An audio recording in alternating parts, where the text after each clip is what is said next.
If you had been there that afternoon, you probably would not have seen anything that you thought was out of the ordinary. And by there, I mean November the 4th, the year 2000, Gate 23, Concourse A at the Denver airport. There was also nothing unusual about the man who got off the plane with the rest of the passengers.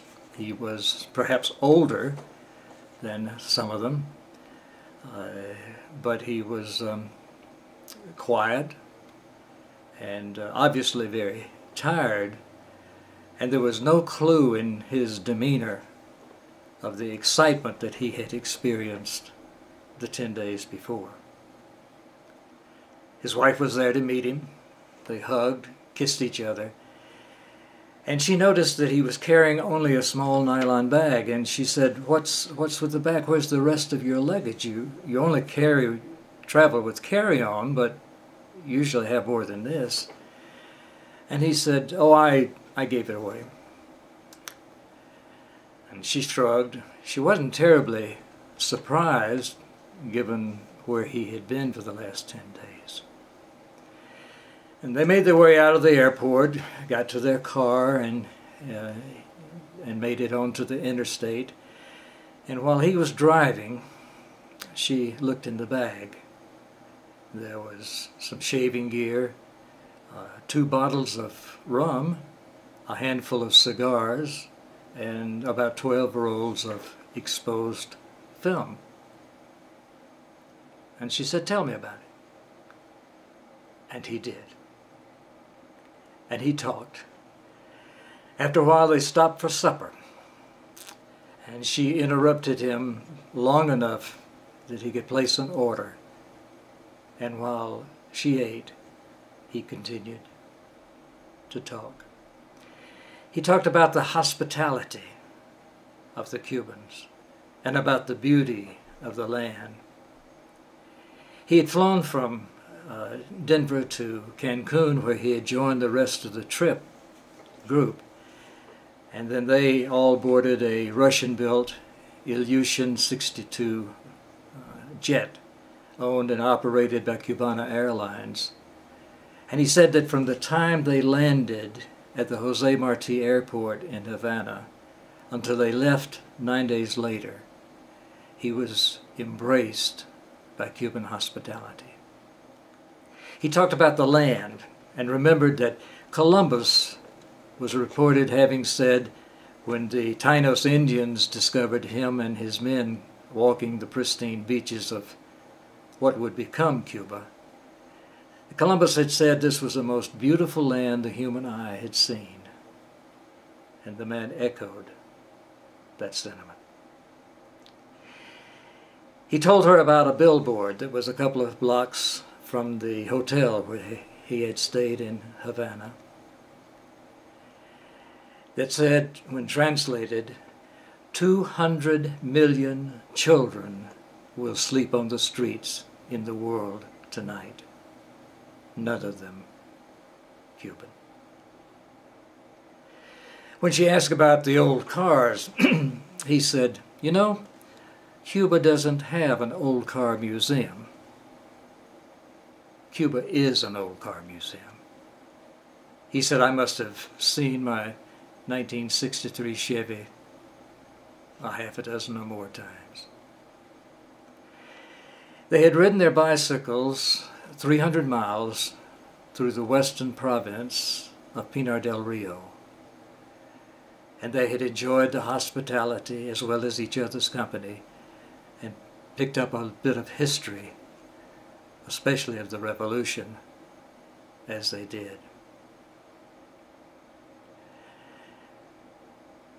Oh, about the luggage. The story there is that he and his 20-year-old roommate, Matt, had decided when the night before they left Havana to have all their clothes washed, and they gave everything away, including the suitcases. They gave it to the group that had organized the bicycle trip and asked that they give it to whoever had the most need. And then they had joined the rest of their group, including their Cuban host, on the Malecon, Havana's famous waterfront, where they drank mojitos and smoked cigars and said their farewells. It had been an emotionally tiring trip, physically somewhat, but more emotionally. And so it was hard to say goodbye to their young host. So it was about 5:30, 6 o'clock before they got back to the hotel, where they got a quick breakfast, made their way to the airport, to Cancun, and then to Denver. Since Eisenhower broke off diplomatic relations with Fidel Castro's government 50 years ago this past week, I thought this was a good time to tell the story. I don't have any relations in Cuba or any connections or anything like that, but I think my interest in Cuba started some 40 years before I made this trip. It was in 1960, not long after the revolution, and I was in South Florida visiting relatives when I decided to take a break and drive the short distance into Miami to check out, if I could, what was happening with the Cuban refugees that were just beginning to come in to Cuba. And one hotel was a central point where they were meeting and being processed. So I found Norca Fejo, a Cuban-American, and asked her if she could interpret for me. And I went around to the hotel, and that was where I met Juan. Juan was a short, stocky fishing boat captain. And his story was that he had left Havana. He had gotten something like 40 people on his boat. They all brought only sack lunches because they didn't want to raise attention or suspicion. And when they got out to the fishing waters, he just kept right on going, headed for Miami. He knew where he was going. As it so happened, it was right through the U.S. Navy submarine field.